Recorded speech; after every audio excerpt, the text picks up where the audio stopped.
ఈ రోజున మనము నేర్చుకోబోతున్నటువంటి ప్రాముఖ్యమైన విషయం ఏంటంటే మనిషి ఎవరు లేక మనిషి నీవు ఎవరు అనే విషయాన్ని మనము నేర్చుకోవాలా. ప్రియులరా, ఈ సర్వ సృష్టి వెనక దేవుడు, మానవుడు, సాతానుడు ముఖ్య పాత్రలు పోషించుతూ ఉన్నారు. దేవుడు ఉన్నాడు అన్నిటికంటే ముఖ్యంగా, మానవుడు ఉన్నాడు, సాతానుడు ఉన్నాడు. మానవుడు తనంటే శరీరము అని నమ్మే ఒక వ్యక్తి. నేనంటే శరీరమునే కదా అనే నమ్మే ఒక వ్యక్తి. ప్రియులరా, బైబిల్లో ఏమి రాయబడి ఉందంటే మనిషి అంటే ఎన్ని భాగాలు అని యేసుక్రీస్తు ప్రభువుల వారు యోహాను సువార్త 6వ అధ్యాయము 63వ వచనంలో ఏమైనా బోధిస్తారంటే, బైబిల్ ఉన్నవాళ్ళు చదివి వినిపించండి. యోహాను సువార్త 6వ అధ్యాయము 63వ వచనం. ఆత్మయే జీవింపజేయుచున్నది, ఆత్మయే జీవింపచేయుచున్నది, శరీరము కేవలం నిష్ప్రయోజనము అని చెప్తాడంటే, మానవుడు మనిషి అనగానే ఇక్కడ ఆత్మ అనేది చూపిస్తున్నాడు, రెండోది శరీరం అనేది చూపిస్తున్నాడు. బాహ్యేంద్రముల యొక్క కలయిక శరీరం అయితే అంతరింద్రియముల యొక్క కలయిక ఆత్మ. మానవుడు అనగా శరీరము ప్లస్ ఆత్మ ఈజ్ ఈక్వల్ మానవుడు. రెండు భాగాలు కలిస్తేనే మానవుడు. శరీరము అని బోధిస్తున్నాడు, ఆత్మ అని బోధిస్తున్నాడు. శరీరం అనేది కేవలం నిష్ప్రయోజనం, అంటే ఎందుకు పనికిరానిది. ఆత్మయే జీవింపజేయుచున్నది అంటున్నాడు. ప్రియులరా, ఆత్మ అనేది మనలో ఉంటేనే అందరూ మనల్ని ప్రేమిస్తారు, ఇంటికి రమ్మని పిలుస్తారు. ఆ ఆత్మ అనేది ఎప్పుడైతే ఈ దేహంలో నుంచి వెళ్ళిపోతుందో అప్పుడు ఈ ఈ ఈ శరీరానికి ఉన్నటువంటి మరొక పేరే డెడ్ బాడీ, లేకపోతే శవం అని పిలుస్తారు. కాబట్టి ఆత్మ అనేది జీవింపజేయుచున్నది ఏంటంటే నీ శరీరాన్ని కదిలింపజేసే చలనాన్ని తీసుకొని వచ్చే పవర్ దేనికి ఉంది అయ్యా అంటే ఈ యొక్క ఆత్మకుంది. దేవుడు అన్నాడు, నేల మట్టితో నరుణ్ణి నిర్మించి వాని నాసిక రంధ్రాల్లో జీవ ఆత్మను జీవ వాయువును ఊదేను అంటాడు. అంటే ఈ మట్టి ఘటాలలో ఆయన యొక్క ఆత్మ ఎప్పుడైతే ప్రవేశపెట్టాడో అప్పుడు ఈ యొక్క మట్టి ఘటాలంలో చలనం, జీవం కలిగింది అంటాడు ఆయన. ఇప్పుడు ఆత్మ శరీరం రెండు కలిస్తేనే మనిషి లేక మానవుడు అని అంటారు. రెండు భాగాలు, మనందరం కూడా రెండు భాగాలు. కానీ మనిషి ఆలోచిస్తున్నటువంటి ఆలోచనలు ఏముందంటే నేనంటే శరీరం మాత్రమే. ఆత్మ గురించి అతను ఆలోచన చేయలేక, ఆత్మను నేను అనుకోలేక కేవలం శరీరాన్ని మాత్రమే చూసుకొని ఇదే కదా అనుకొని చివరికి అతను ఏమైపోతున్నా ఆత్మను అదో పాతాళానికి తీసుకొని వెళ్ళిపోయే పరిస్థితుల్లోనికి దిగజారిపోతున్నటువంటి విషయాలు మనము ఈ ప్రపంచంలో ఉన్న ప్రజల్లో మనం చూస్తూ ఉన్నాం. ఏది గొప్పది ఇటు రెండిట్లో అంటే, నీకు ఎన్ని అవయవాలు ఉన్నా, నీ కన్ను ఎంత గొప్పదైనా, నీ కిడ్నీలు ఎంత గొప్ప అయినా, నీ లివర్ ఎంత గొప్ప అయినా, నీలో ఉన్నటువంటి గుండె ఎంత గొప్ప అయినా, ఇట్లా ఇవన్నీ పని చేయాలంటే ఆత్మ అనేది నీలో ఉండాలి అని రాస్తాడు. ప్రసంగ గ్రంథంలో గ్రంథకర్త సొలొమోను మహారాజు పరిశుద్ధాత్మ ద్వారా ఏమని బోధించాడంటే 12వ అధ్యాయం 7వ వచనంలో ఇంకా తేటగా ఆయన ఇంకా చక్కటి వివరణని మనకు ఇస్తూ ఉన్నాడు. 12వ అధ్యాయం 7వ వచనం ప్రసంగం, మన్నైనది ఎనుకుటి వలె మరలా భూమికి చేరును, ఆత్మ దాన్ని దయచేసిన దేవుని యొద్దకు మరల పోవును అంటాడు. అంటే మానవుడనే విధానం ఏంటంటే నువ్వు శరీరం మాత్రమే కాదు, ఆత్మ కూడా. మన్నయున్నది కేవలం నిష్ప్రయోజనమని యేసుక్రీస్తు ప్రభు బోధిస్తే, పరిశుద్ధాత్ముడు సొలొమోను గారి ద్వారా ఏం బోధించాడంటే మన్నయున్నది వెనకట వలె మళ్ళా ఎక్కడికి జరిపోద్దంట, మనలో జరిపోద్ది. ఇంతకు మన్నయున్నది ఏంటంటే అంటే ఇదిగో మనం ధరించుకునేటువంటి ఈ శరీరము. ఈ శరీరం అనేది మందులో నుంచి వచ్చింది కనుక మరలా అది ఎక్కడికి వెళ్ళిపోతుంట, మనలోకి వెళ్ళిపోద్ది. ఆత్మ అనేది దేవుడు దయచేశాడంట, అది మరలా అక్కడికి వెళ్ళిపోవాలని దేవుడు ఈ ఈ యొక్క గ్రంథాలలో రాయబడింది. ప్రియులారా, ఇదినా చాలా మంది జీవితాల్లో చూస్తే దేని మీద వీళ్ళ యొక్క ఫోకస్, వీళ్ళ యొక్క ఆలోచన ఉందంటే కేవలం శరీరాన్ని మాత్రమే చూసుకునే ఆ యొక్క పరిస్థితుల్లో వీళ్ళు వెళ్ళిపోతూ ఉన్నారు. అందుకనే పౌలు గారు పరిశుద్ధాత్మ ద్వారా రోమేలుకి రాసిన పత్రికలో రాస్తాడు 8:5 కొంతమందిని విడదీసి కూపలుగా చూపిస్తున్నాడు ఆయన దేవుని సంఘానికి వస్తున్న వాళ్ళు కూడా. సరే, శరీరానుసార్లు శరీర విషయముల మీద మనసును ఉంచుతారు, ఆత్మానుసార్లు ఆత్మ విషయముల మీద మనసును ఉంచుతారు. శరీరానుసారమైన మనసు మరణము, ఆత్మానుసారమైన మనసు జీవమును సమాధానమైనది. ఈ దినాన ప్రపంచంలో ఉన్నటువంటి మనిషి ఏం ఆలోచిస్తున్నాడంటే నేను శరీరమును అని అనుకున్నాడు కనుక ఈ శరీరం కోసము ఎన్నెన్నో కనుగొన్నాడు, ఎన్నెన్నో కనుక్కున్నాడు. ఆకాశంలో ఎగురుటకు ఫ్లైట్ కనిపెట్టాడు, సముద్రంలో ప్రయాణించుటకు ఓడ కనిపెట్టాడు, షిప్ కనిపెట్టాడు. ఇప్పుడు వేగంగా వెళ్ళుటకు బుల్లెట్ ట్రైన్ కనిపెట్టాడు. ఇట్లా చెప్పుకుంటా పోతే ఎన్నెన్నో సాహసాలు, ఎన్నెన్నో అతి సాహసాలు కూడా చేసి గిన్నిస్ బుక్ వరల్డ్ రికార్డు కూడా చరిత్రను వీళ్ళు తిరగ రాస్తూ ఉన్నారు ఈ దినాన మానవులు. వీళ్ళరా శరీరం కోసము ఎన్నెన్నో ప్రయత్నాలు, ఎన్నో ప్రయాసాలు పడుతూ శరీరానికి కావాల్సిన విషయాల్లోనే నిమగ్నం అయిపోయి శరీరాన్ని మాత్రమే చూసుకుంటూ నేనంటే శరీరమే కదా అని చెప్పి శరీరం కోసమే ఆలోచిస్తూ నిత్యము శరీరానికి కావాల్సిన వస్తువులు సంపాదించుకునేదానికి వెళ్ళిపోతున్నాడు. ఏంటి శరీరం కావాల్సిన అంటే ఆహారము, ఆరోగ్యము, వస్త్రాలు, నివాసము, బట్టలు, ఈ మాత్రమే కాకుండా ప్రయాణ వసతులు వీళ్ళు నిత్యము దీని మీద నిమగ్నమించి దేవుడిచ్చిన రోజులన్నిటిలో కూడా శరీరం కోసమే అదే అనుకొని దాన్ని సుఖపెట్టుకోవాలని ప్రయాసపడి చివరికి ఉట్టి చేతులతో ఈ లోకాన్ని వదిలి వెళ్ళిపోతున్నాడు అనేది వాస్తవం. కాబట్టి మనం ఎప్పుడు ఆలోచించినప్పటికీ కూడా శరీరానుసార్లు శరీరం విషయాల్లో మనుషులు ఉంచుతారు, ఆత్మానుసార్లు ఆత్మ విషయంలో. అయితే ప్రాబ్లం ఏంది? శరీరం మీద మనసు ఉంచుతుంటే 7వ వచనంలో అంటాడు, అదే 8:7 ఎలాగనగా శరీరానుసారమైన మనసు దేవునికి విరోధమై ఉన్నది, దేవుని ధర్మశాస్త్రమునకు లోబడదు, ఏ మాత్రమును లోబడనేరదు. కాగా శరీర స్వభావము గలవారు దేవుని సంతోషపరచనేరదు. దేవుని ఆత్మ మీరు నివసించిన ఎడల మీరు ఆత్మ స్వభావం గలవారే గాని శరీర స్వభావం గలవారు కాదు. ఎప్పుడు కూడా మనము ఈ శరీరాన్ని మాత్రమే పోషించుకొని, ఈ శరీరం కోసం మాత్రం ప్రయాసపడి, ఈ శరీరాన్ని మాత్రమే మనం అలంకరించుకునే దాని కొరకు, ఈ శరీరాన్ని బాగా సుఖపెట్టుకునే దానికి మనం చూసామనుకోండి, నీలో ఉన్న ఆత్మ అనేది ఏ రోజైనా సరే ఏమైపోతుందంట, నరకానికి వెళ్ళిపోద్ది. నువ్వంటే నీ మానవుడు అనగానే మన్నలోకి వెళ్ళిపోయే మానవుడు కాదు, కానీ ఎప్పుడు ఉండేది నువ్వంటే ఆత్మ అని అర్థం. ఏనా? నేను అంటే ఎవరు? పౌలు గారు చక్కటి మాట చెప్తారు రోమిలికి రాసిన పత్రిక 7:24 ఏమంటాడు చూడండి. అయ్యో నేను ఎంత దౌర్భాగ్యుడను, మరణమునకు ఇచ్చి మరణముకు లోనకు శరీరము నుండి నన్ను ఎవడు విడిపించును? మన ప్రభువైన యేసుక్రీస్తు ద్వారా దేవునికి కృతజ్ఞతాస్తుతులు చెల్లించుచున్నాను. కాగా విషయములలో నేను దైవనీయమునకు శరీర విషయములలో పాపనీయమునకును దాసుడనై ఉన్నాను. కాబట్టి ఇప్పుడు యేసుక్రీస్తునందున్న వారికి ఏ శిక్షా విధి లేదు. చాలు అక్కడ ఏమంటాడు? అయ్యో నేను ఎంత ద్రోభాగ్యుడునో, ఇక మరణముకులో నాకు ఈ శరీరము నేనంట చదవండి అన్నమాట. ఇచ్చి మరణముకులో పడు శరీరం నుండి నన్ను ఎవడు విడిపించు? నన్ను అంటే ఎవరు? మానవుడు అంటే ఎవరు? ఆత్మ. నేనంటే ఎవరు? ఆత్మ. ఆత్మ కలకాలం ఉండేది.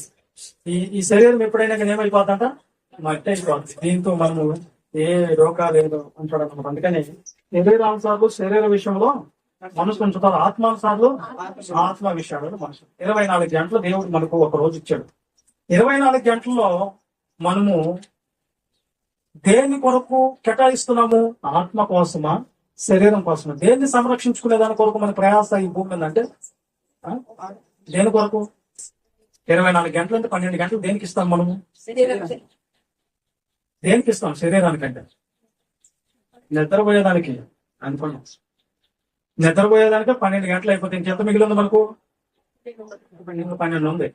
ఆ 12 గంటలు ఎంప్లాయ్, గవర్నమెంట్ ఎంప్లాయ్ లేకపోతే ఏదో కంపెనీ ఎంప్లాయ్ ఉంటే ఎన్ని గంటలు పోతారు? 8 అవర్స్ వెళ్తారు. 8 అవర్స్ డ్యూటీకి వెళ్ళిపోయిన తర్వాత అప్పుడు ఎంత ఉంది? ఇంకా మిగిలి 4 ఉంది. ఆ 4 గంటల్లో మనం ఏం చేస్తాము? కానీ నేను ఇప్పుడు దాకా నా శరీరానికి కావాల్సినవన్నీ సమకూర్చుకునే దానికి పనికెళ్ళాను, దీని కొరకే నేను వండుకొని తినేదానికి సిద్ధపడ్డాను, ఇప్పుడన్నా నా ఆత్మను రక్షించుకునే దానికి ఏమైనా ప్రయత్నం చేస్తామో నా 4 గంటలు అనుకుంటామా? చెప్పండి, అనుకుంటామా? ఆ 4 గంటలు ఏం చేస్తాం? ఇంటికి వచ్చిన తర్వాత అటు ఇటు తిరిగేదానికి ఒక 2 గంటలు, 2 గంటలు ఉంటుంది. ఆ 2 గంటలన్నా బైబిల్ పట్టుకోవడం, దేవుని గురించి ఏమైనా ఆలోచిద్దాం. కానీ మన ఆత్మను రక్షించుకునే దానికి ఏదైనా మార్గం ఉందని ఆలోచిద్దామంటే ఒకటి, పనికి బాగునే సహవాసాలు ఉంటాయి, పనికి బాగునే ముసలమ్మ ముచ్చట్లు ఉంటాయి. ఎన్నిట్లకో సమీపిస్తున్న మనల్ని కలిగజేసి మనకు అవయవాలు నిర్మించి ఆత్మను దేహాన్ని ఇచ్చినటువంటి ఆ దేవునికి మాత్రం సమయం లేకపోవటం ఎంత దౌర్భాగ్యమైన పరిస్థితితో మీరు ఆలోచించండి. అందుకని చెప్తున్నాడు, మందిలోకి వెళ్ళిపోద్ది. శరీరం కేవలము నిష్ప్రయోజనము అన్నప్పుడు ఒక ఆయన చెన్నైలో నేను సేవ చేసేటప్పుడు ఎంకేబి నగర్ అని ఉంది. ఆ ఎంకేబి నగర్ లో మేము ఒక రూమ్ లో ఉంటే ఆ యదాలో ఒక ముసలాయన ఉండేవాడు. తెలిసి ఎదురుగా మేము ఉండే ఎదురుగా ఒక ఇల్లు ఉండేది ఎంకేబి నగర్ లో, మనీ తెలుసు అనుకుంటా. ఇక్కడ ఉండే సిస్టర్ పొద్దాగా ఆ మేడ మీదకి వెళ్ళి ఓల్ వైపే చూస్తూ ఉంటారు. ఏంట్రా ఈ సిస్టర్లకి పొద్దాగా మేడ మీదకి వెళ్తాం, లేకపోతే అక్కడికి వెళ్ళి టైప్ చేసుకుని నవ్వుకుంటా ఉంటాను ఓల్ వైపు చూసి. ఏంటి ఇది చేసే పని అని చెప్పి ఒకసారి కనిపెడదామని చెప్పి నేను వాళ్ళ పైకి వెళ్ళినప్పుడు మెల్లగా వెళ్ళి వాళ్ళ వెనక వెళ్ళి చూస్తుంటే ఆ అవతల పక్క ఉన్నటువంటి ఆ ముసలాయన ఒక ఆయన ఫుల్ మేకప్ చేసుకుంటుంటాడు రోజు. అర్థం పెట్టుకుని మీసాలు గంట సేపు తవ్వుతాడు, దానికి రంగు పడతాడు, దాన్ని ఇట్లా మిలేస్తాడు, దువ్వును తవ్వుతాడు, దానికి ఏదో మేకప్ బాగా వేస్తా ఉన్నాడు అనమాట. ఎంతసేపు వేస్తాడు అబ్బాయి నేను చెప్తే నేను కిందకి వెళ్ళి కింద నీళ్లు అన్ని గిన్నెల్లో నింపాను. ఎన్ని చేసిన గంట సేపు కూడా రెడీ అవుతానే ఉన్నాడు అయ్యారు. అక్కలు ఏమనేవాళ్ళు అంటే ఈ సిస్టర్తో చేసే పెదలు ఫిగర్ వస్తుంది జాగ్రత్త అని. ఫిగర్ అంటే ఎవరు మంచి అమ్మాయి వస్తుంది ఏమనుకున్నా నేను. ముసలాయన పోతుంది, ఎంత టిప్పు టాప్గా పోతాడంటే అంత టిప్పు టాప్ పోస్తాడు. ఆ ముసలామె ఆయన్ని మూతి మీద పొడిచేది. ఎందుకంటే ఎంతసేపు రెడీ అవుతుంది, నీకు సోకలు అవసరమా ఈ వయసులో అనేది కావాలి. మనోళ్ళు కూడా, స్త్రీలు కూడా కొంతమంది టైం ఎంత చూసుకుంటారంటే అద్దం దగ్గర నిలబడి గంటలు ఎంతమైనా చేసుకుంటారు. కానీ అంటే నేను దాన్ని యథార్థం చేసుకోమన్నాను. ఆ టైం దేవుడికి లేదు. ఆ టైం ప్రార్థన చేసుకునేదనుకో, వాక్యం వినేదనుకో, వాక్యం చదివేదనుకో, దేవుడికి ఇచ్చేదనుకో ఎవరు? అర్థమైందా? ఎందుకు చెప్తున్నానంటే దేవుడు ఇచ్చిన టయాన్ని మనం అర్థం చేసుకుంటూ ఉన్నాం. ఈ బాధ ఎప్పుడు తెలుస్తుంది? అసలు ఆ శరీరం గొప్పదా, ఆత్మ గొప్పదా అంటే 24 గంటలు శరీరానికి ఇస్తున్నారు కదా మీరు. ఇప్పుడు నేను ఒక మాట అంటాను, శరీరం ఎలా బతుకుతుంది చెప్పండి? ఈ శరీరం దేని వల్ల బతుకుతుంది? ఎలా బతుకుతుంది? ప్రాణం ఎందులో ఉంది? రక్తం ఎందులో ఎక్కడ వస్తుంది? ఆహారం ఎక్కడి నుంచి వస్తుంది? పంచిపోతుంది ఏంటి?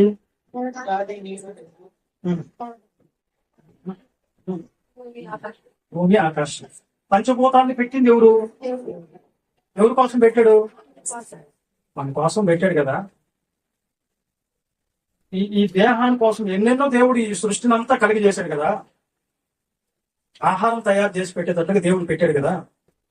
కానీ ఇన్ని ఉన్నప్పటికీ శరీరానికి ఆత్మ అనేదిగా లేకపోతే ఈ శరీరం పనిచేస్తుందా? దానికి అర్థమయ్యేదానికి చెప్తానండి. ఒక హెల్మెట్ 10 లక్షలు పెట్టి కొన్నారు. 10 లక్షలు పెట్టి కొన్నారే కానీ వాళ్ళ ఏరియాలో కరెంటు మొత్తం తీసివేసారు, పోయింది.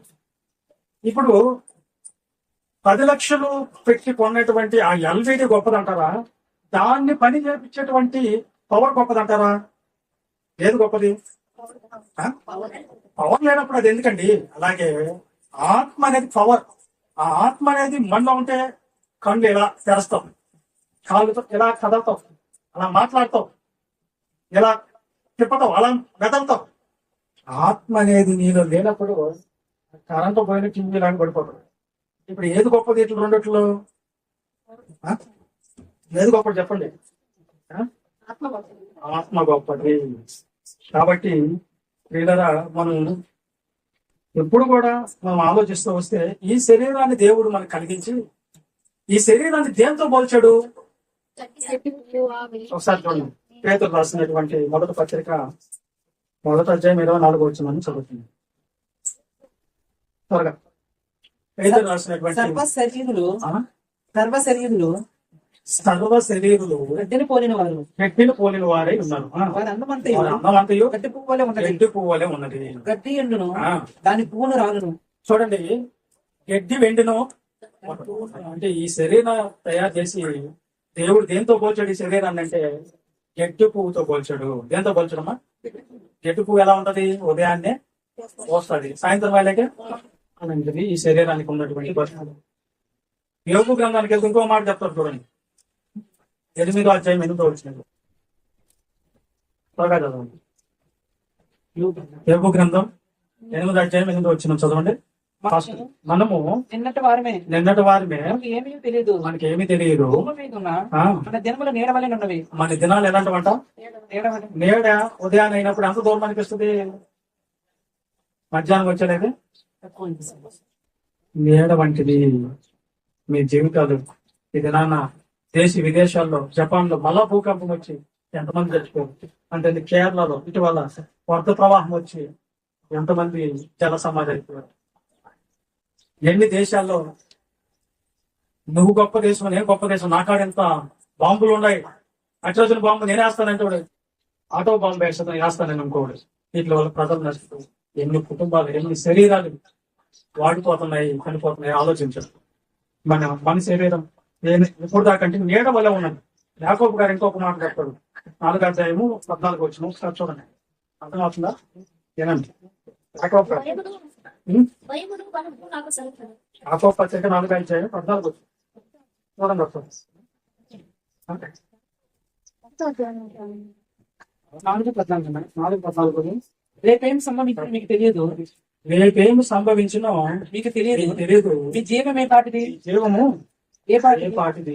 కొంతసేపు కనబడి కొంతసేపు కనబడి అంతలో మాయమైపోవు ఆగిపోవు ఆవిరి వంటి వారి. ఆవిరి వంటి వారు. అంటే మన జీవితం ఎలాంటిది అంటే ఈ భూమి మీద ఆవిరి. ఆవిరి అంటే మీరు చూసారా? అన్నం తయారు చేసేటప్పుడు ప్లేటు తీసినప్పుడు ఏమొస్తుంది? ఆవిరి ఎంతసేపు కనిపిస్తుంది కళ్ళకి?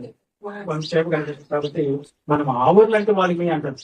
ఎవరు? ఈ భూమి మీద మన దినాలు నీడ వంటివి, గడ్డి పువ్వు వంటివి, మూడది ఆవిరి లాంటి వాళ్ళు వీళ్ళరా. కాబట్టి ఈ శరీరంలో మనము ఉన్నంత వరకు మనము ఎలాంటి వాళ్ళం అంటే ఆవిరి వంటి వాళ్ళం, గడ్డి పువ్వు వంటి వాళ్ళము. దీని కొరకు ఎన్నో ఆడంబరాలు, ఎన్నో గొడవలు, ఎన్నో వాదింపులు, ఎన్నో కొట్లాట్లు ఏంటండి ఈ శరీరంలో ఉన్నప్పుడు మనకు అంత అర్థం. ఏమి అర్థము? అన్ని తెలిపోవాలి. అర్థమైందా లేదా? అర్థమైందా? మరి మనిషి చరిత్ర మనిషికి తెలుసు అనేది ఒక పాఠం ఉంది. అది ఇప్పుడు కాదు, పెద్ద మహాసభలో చెప్పుకోవాలి. మనిషి ఎక్కడి నుంచి వచ్చాడు, ఎక్కడికి వెళ్ళిపోతాడని. కానీ మానవుడు అంటే ఏంటంటే ఇదిగో శరీరము, ఆత్మ. ఆత్మ అనేది ఈ శరీరంలో ఉంటేనే ఇది కదలుతుంది, మాట్లాడుతుంది, అలా తిరగతుంది. ఆత్మ వెళ్ళిపోతే నిష్ప్రయోజనం అంటారు. కాబట్టి ఇది ఎక్కడి నుంచి వచ్చిందంట? ఈ యొక్క శరీరం ఎక్కడి నుంచి వచ్చిందండి? మన ఎక్కడి నుంచి వచ్చాడు? ఆదికాండం 2వ అధ్యాయం 7వ వచనం. దేవుడైన యెహోవా నేల మట్టితో నరుణ్ణి నిర్మించి వారి నాసిక రంధ్రాల్లో జీవవాయువును ఊదగా నరుడు జీవాత్మ ఆయను. ఎక్కడి నుంచి వచ్చామంట? ఈ దేహం ఎక్కడి నుంచి వచ్చింది? ఆత్మ ఎక్కడి నుంచి వచ్చింది? ఎక్కడి నుంచి వచ్చింది చెప్పు? ఎక్కడి నుంచి వచ్చింది? ఈ దేహం నేల మట్టితో. నేల మట్టితో వచ్చిందని రుజువులు ఎలా చేస్తావు నువ్వు? ఇప్పుడు ఇది నేల మట్టితోనే వచ్చిందని నువ్వు ఎలా నిరూపిస్తావు? ఏమేమి ఉంటాయి? ఏముంది? ఉప్పు ఉందా? బొగ్గుందా? నేల మట్టిలో ఏమైతే ఉన్నాయో అవి మన ఒంట్లో ఉండాలి. నేల మట్టిలో ఏమున్నాయి? ఐరన్ ఉందా? మన ఒంట్లో ఐరన్ ఉందా? ఉందా? ఇది ఒక టన్ ఇవ్వండి, నేను చర్చ కట్టుకోవాలి. ఎంత ఉంటుంది? శాతం. అంటే మీకు ఐరన్ తక్కువ అయిపోయింది, ఆకుకూరలు తినమ్మా అని చెప్తాను డాక్టర్. అంటే భూమిలో ఉన్నది ఆ లక్షణం నీలో కూడా ఉంది. మళ్ళీ ఏముంటుంది? ఉప్పు ఉందా? ఉప్పు ఉందా? మన దేహంలో ఉప్పు ఉందా? లేదా? ఉప్పు గురించి అడుగుతుంటే నాకు ఒక చిన్న విషయం గుర్తుకొస్తా ఉంది. ఎగ్జాంపుల్ గా ఒక ఆమె ఇద్దరు భార్య భర్తల మధ్యలో గొడవ పెట్టాలని చూసిందంట. ఇది మీకు వరకు ఎగ్జాంపుల్ చెప్తున్నా.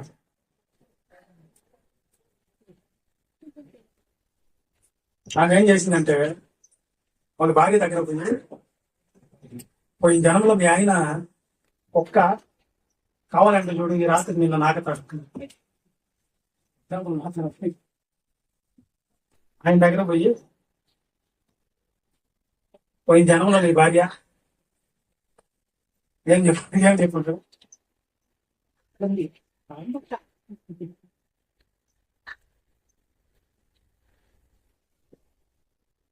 ఇప్పుడు దాన్ని ఎలా చెప్పాలంటే, వాస్తవం అయితే పోయిన జనంలో మీ ఆమె కుక్క ఆమెకి చెప్పింది, పోయిన జనంలో మీ ఆయన ఉప్పు అమ్మ, కావాలంటే నాకు చూడు ఉప్పుగా ఉంటాడన్నాడు. అప్పుడు ఈయనకేం చెప్పింది? మీ ఆమె కుక్క కాబట్టి మీరు నాకుతుందని చెప్పింది. ఆమెకేం చెప్పింది?